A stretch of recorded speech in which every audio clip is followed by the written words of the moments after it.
All right, so we're on the second part of the first problem, and it's the same question, different integral that we're considering, and we just want to know if this is a convergent or a divergent improper integral. So of course we need to investigate our integral and determine if it's type 1 or type 2, because typically that determines how we're going to deal with it, of course.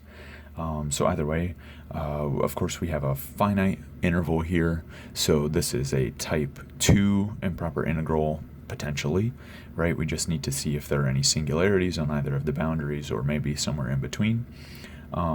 So the denominator can take the value 0, essentially at the values of x positive or negative 1, and those are the only two values of x where it can take the value 0. So either way, 1 happens to be one of those values, so we have a singularity at this value of x equals 1.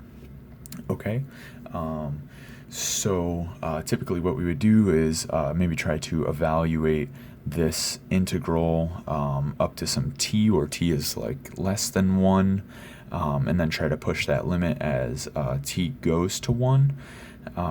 We'll actually do a slightly different technique here, just because, well, 1 over 1 minus x squared, the antiderivative is not so clear, so I'm going to try to show that this is divergent, and it turns out that it is in fact divergent. So we'll try to show that this is divergent by using the comparison theorem instead of trying to directly antidifferentiate the integrand. Okay, so like I said, we know that it's a type 2 improper integral, right, because it has a singularity on the right endpoint at x equals 1. All right, cool. So let's also notice something about this denominator function. And so first of all, it's a difference of squares. So I know that I can factor 1 minus x squared as 1 plus x times 1 minus x.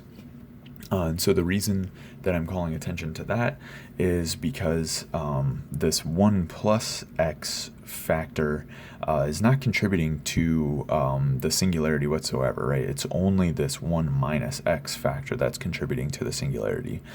So that'll play a certain role, and we'll see exactly how that works out. But either way, so essentially what I want to do is to show divergence of this, which the reason that I'm trying to show divergence is because just look at what we have in the denominator. So like I said, this factor does not play any role in the divergence or in the singularity whatsoever, and essentially the reason is because for values of x between 0 and 1, right, this factor just goes between the values 1 and 2, right? So nothing dangerous there for dividing by it, right? I can certainly divide by 1, 2, or any number in between, so that's not the issue, right? The issue is coming from this factor, because when I plug in the value x equals 1, I get a 0, right? So for values of x close to 1, this factor becomes very small, right? It's in the denominator, and so that's what is causing our singularity. So what I want to do is somehow produce a function whose divergence is more or less clear, and that function happens to be smaller than this one for all values of x that I'm concerned with. So one thing to notice about this function 1 minus x squared for these values of x is that it is always positive, right? So for values of x between 0 and 1, if I square it, well, that value is now still less than 1, right? So I'm subtracting some value that's less than 1 from 1. All right, fine. So we'll go with that. So this function is always positive, this 1 over 1 minus x squared for these values of x. So that's good to know for using the comparison theorem. So let's see what we can do now. So let's look at this 1 over 1 minus x squared, right? And I want to factor it. So let me factor the denominator as a 1 plus x times a 1 minus x. Okay, So now I have the denominator factored, and the reason, like I said, that I want to do that is because I know this factor, 1 plus x, doesn't contribute to the singularity whatsoever. So what I'll be able to do with it is actually say it lies between two finite values, and so let's go ahead and work with that for a second. So let me just now consider this factor 1 over 1 plus x. Okay. So what I know about this factor, 1 over 1 plus x, is of course 1 plus x, right, takes its largest value for largest values of x. It takes its smallest value for for smaller values of x. So either way, since it's in the denominator, right, now it's working in the opposite way. So this 1 over 1 plus x takes its smallest value for the largest value of x. So I know that this has to be bigger than 1/2, right? Because that's the value at x equals 1. And I know that it has to be smaller than 1 because that's the value at x equals 0. Right, so you can test that to make sure. Graph 1 over 1 plus x, for example. See that the y values always lie between 1/2 and 1. And this is, of course, just for x between 0 and 1. But either way, we still have this inequality, or this set of inequalities is true. So knowing that this is the case for all values of x that I'm concerned with, right, I can say something about this function 1 over 1 minus x, because I know it's this product of 1 over 1 plus x, which I know is bounded between 1/2 and 1, and this function 1 over 1 minus x. Okay, so I'm going to use all of this stuff and put it together and somehow use the comparison theorem to show divergence of this integral. So keep in mind, to show divergence, right, I want to find a function who's smaller and has a divergent integral, right? So what I'm going to be doing is working with this lower bound. So either way, this is what I have, right? So I know that 1 over 1 minus x squared, which is of course this factor 1 plus x times this factor, 1 over 1 plus x times this factor 1 over 1 minus x. And since I know that this factor 1 over 1 plus x is always greater than 1/2, then I know that this thing, which is just the product of those two, right, is certainly greater than whatever the smallest value this thing can take, which is 1/2, like we said, right, times the other factor. Okay, so I know that this is true for all values of x. I mean, I can't say at 1 anymore, but either way, it's still true for 0 to x, and even including 0, not an issue there.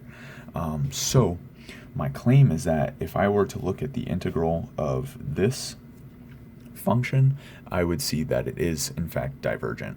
So let's see why that's the case. And so if I can show that this one has a divergent integral, right, then I automatically show that this has a divergent integral because, well, first of all, these functions are both positive, and this one is smaller, and its integral is diverging, right? So then, of course, a larger function will also have a divergent integral. This is our comparison theorem. So either way, let's show that this smaller function has a divergent integral, in fact. So the way that we're going to do this, right, is of course, well, let's just get one thing out of the way. This factor of 1/2 literally makes no difference in convergence or divergence. It will not be the difference of blowing up to infinity or not. So either way, let's just look at this integral from 0 to 1 of 1 over 1 minus x. So of course dx, right? All right, so either way, probably should change my variable. There'd be a nicer thing to work with. So let's make u equal to 1 minus x, right? This will give me du is equal to negative dx. Okay, fine. So then this integral is equal to, well, let me plug in my bounds, right? So at x equals 0, u was 1. At x equals 1, u is 0. I have a negative here from my differential, and this is just du over u. And so, of course, at this point, I'm sure you recognize that this is just the natural log. So let me just write it out. So this is negative natural log of absolute value of u, and I need to evaluate. Well, I would love to evaluate at 1 and maybe at 0, but of course, this is the issue, right? And so, of course, what I'm really doing here, and so I'm being a little tiny bit sloppy, and I hope that's okay. What I really need to do here is integrate up to some value t, right? That's between 0 and 1, and then push that value of t to 0 from the left. From the right. But either way, in the end, what it turns out to be, right, is that I'm looking at, okay, so first of all, natural log of 1 is just 0 anyways, right? So what I'm looking at is negative, so I have limit t goes to 0 from the right. This is natural log of absolute value of t, right? So I sort of skipped a step, but hopefully that's not too bad. So either way, I'm trying to evaluate the limit of natural log of t as t goes to 0. This clearly is going to minus infinity, and then I have this negative sign out here, so this is all going to plus infinity, right? But I know that this results in divergence of my integral, right? So I know that this integral that I was just working with diverges, right?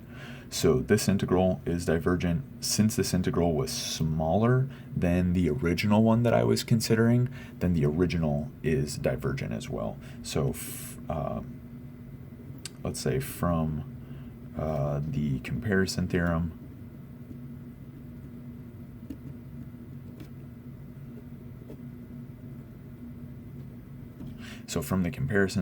I know that the integral from 0 to 1 of dx over 1 minus x squared is divergent as well. Okay, so hopefully that's okay. Like I said, I was a tiny bit sloppy here, so when you're going through this, you should be a little more careful than what I was doing, but hopefully you get the idea and this makes sense. All right, I'll see you in the next one.